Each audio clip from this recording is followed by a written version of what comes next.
ব্যাংকে আপনার কিছু টাকা জমা রাখা আছে। অনেক কষ্টে জমিয়েছেন এই টাকাগুলো। ভেবেছেন ভবিষ্যতে ছেলেমেয়ের পড়াশোনা বা মেয়ের বিয়েতে খরচ করবেন জমানো এই অর্থ। কিন্তু হঠাৎ একদিন ঘুম ভেঙে খবরের কাগজে চোখ বোলাতেই আটকে উঠলেন। দেখলেন যে ব্যাংকে টাকাগুলো রেখেছিলেন সেটি দেউলিয়া বা বন্ধ হয়ে গেছে। আসলে এমনটা হওয়া অস্বাভাবিক কোনো বিষয় নয়।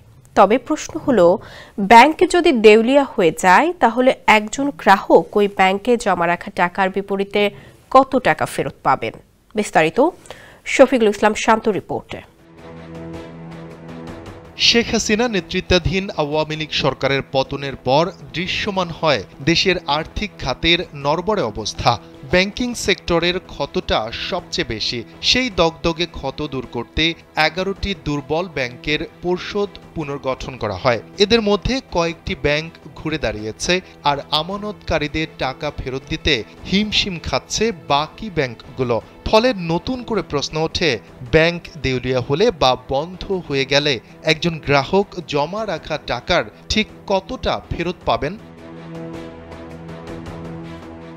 আমানত সুরক্ষা আইন অনুযায়ী কোনো ব্যাংক ও আর্থিক প্রতিষ্ঠান বন্ধ হলে যিনি টাকা জমা রেখেছেন তিনি সর্বোচ্চ 1 লাখ টাকা পর্যন্ত ক্ষতিপূরণ পাবেন।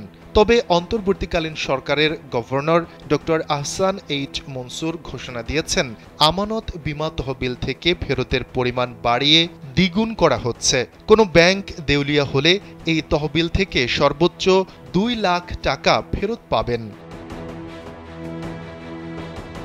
ডক্টর আহসান এইচ মনসুর জানান, আমানত বীমার পরিমাণ 1 লাখ টাকা থেকে বাড়িয়ে 2 লাখ টাকা করায় প্রায় 95% আমানতকারীর আমানত বা জমা রাখা টাকা সম্পূর্ণরূপে নিরাপদ করা হয়েছে।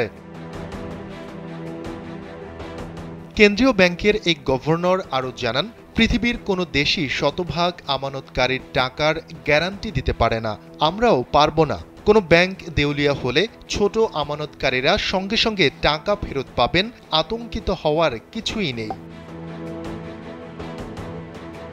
বাংলাদেশ ব্যাংকের সর্বশেষ প্রতিবেদন বলছে, দেশে বর্তমানে আমানতকারী অ্যাকাউন্টের সংখ্যা প্রায় 15,71 লাখ।